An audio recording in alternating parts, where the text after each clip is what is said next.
Un maître de la sagesse, un grand gourou, partit un jour en pèlerinage avec ses 12 disciples. Ils sont arrivés un soir au bord d'une rivière qu'ils avaient à traverser. Le grand gourou a dit « Posons-nous un moment. La situation mérite attention. Allumez un grand feu pour y voir plus clair. » Les 12 garçons ont aussitôt allumé un feu, la flamme s'est élevée haute et claire, les 12 garçons se sont pris par la main et ont chanté et dansé autour du feu. Monte flamme, légère, feu de camp si chaud si bon, dans la plaine ou la clairière, monte encore et monte donc, monte encore et monte donc, feu de camp si chaud si bon. Et pendant ce temps, le grand gourou s'est approché prudemment de la rivière. Il a longuement médité. Il a fait 3 petits sauts de grand gourou, et puis il est revenu voir ses disciples qui ont arrêté leur danse du feu. « Mes enfants, a-t-il dit, je connais bien cette rivière. C'est une traîtresse. Ce monstre a déjà englouti bien des gens auparavant. Aussi, avant de la traverser, il nous faut voir si elle est endormie ou si elle est réveillée. » Il s'est alors adressé à son disciple bien-aimé. « Toto, va donc voir ce qu'il en est. » Toto, le disciple ravi d'avoir été choisi, a pris une torche enflammée dans le feu, il s'est approché de l'eau, il a mis la torche dans la rivière, et aussitôt la rivière a émis un sifflement dangereux comme celui d'un serpent venimeux. La rivière a craché un nuage de fumée qui a presque aveuglé le pauvre garçon qui a couru tout affolé dire à ses compagnons et à son maître vénéré « La rivière, le monstre est réveillé, elle a sifflé, il a craché. » Mes enfants, point d'affolement. De semblables monstres se réveillent la nuit, mais au matin, ils s'endorment. Nous allons dormir à l'abri de ce bosquet, et demain nous aviserons. Après avoir partagé à 13 un repas d'ascète, ils se sont tous couchés à l'abri du bosquet, blottis les uns contre les autres. Et comme le sommeil ne venait pas, l'un des disciples a murmuré à voix basse « Mon père m'a déjà parlé de cette rivière. Mon père, c'est un marchand. Un jour qu'il était en voyage avec ses compagnons et des ânes chargés de sacs de sel, ils sont arrivés au bord de cette rivière. Et comme il faisait très chaud, tous, hommes et bêtes, se sont précipités dans l'eau pour se rafraîchir. Eh bien, vous ne le croirez pas. La rivière, ce monstre, a avalé tout le sel sans même ouvrir les sacs. Non, si, la rivière a même avalé tout ce sel sans même déchirer les sacs. Non, mais si.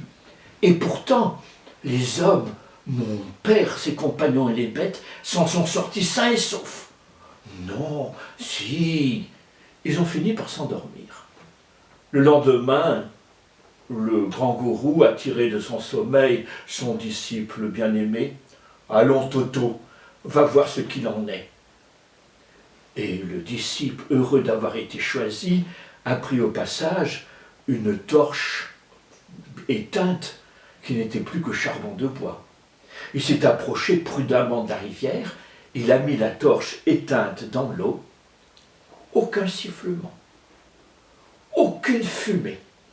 Tout heureux, il est allé avertir ses compagnons et son maître vénéré que le monstre s'était endormi. La rivière, ça y est, elle n'était plus réveillée.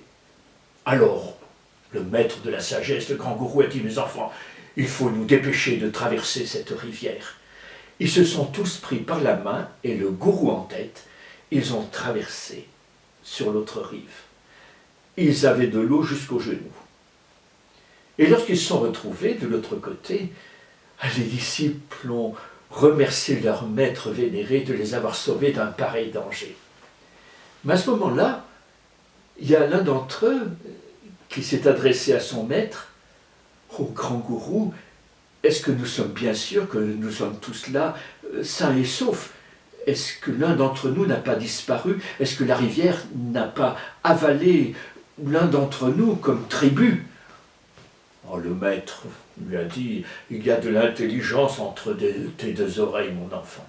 Eh bien, comptons-nous, et nous verrons bien si nous sommes toujours 13. Et chacun s'est mis à compter. 1, 2, 3, 4, 5, 6, 7, 8, 9, 10, 11, 12. Et tous, ils arrivaient au même résultat. 12. Comme chacun oubliait de se compter lui-même, tous constataient qu'il n'était plus que 12. Hélas!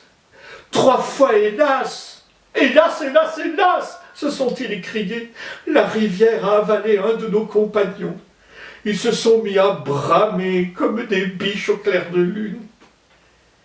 Un voyageur qui passait par là a entendu leur lamentation. Il s'est approché, il s'est enquis de ce qui se passait.